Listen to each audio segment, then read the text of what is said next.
Arkamda dağım var, kovanlarım kakım var. Ah mening mehriban ejim var. Yanımda bolurlar, meni yaxshi görürler. Şükür mening mehriban uyam var. Arkamda dağım var, kovanlarım kakım var. Ah mening mehriban ejim var. Yanımda bolurlar, canne deyip görürler. Göz kovancım dayancım ağam var.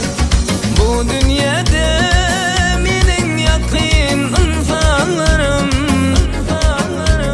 Eng yaxshi günde yanımda bolyan kotsarlarım. Bu dünyada mening yakın insanlarım. Eng yaxshi günde yanımda bolyan kotsarlarım.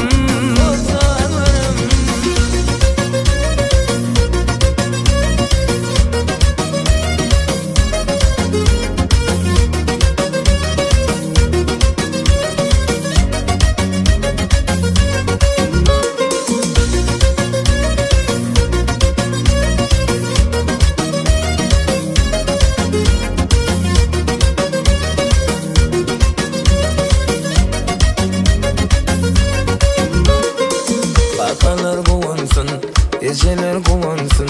Gülverin ellerine degensin. Arzuların dinlep alıp atlatasın. Şatlansın toy günü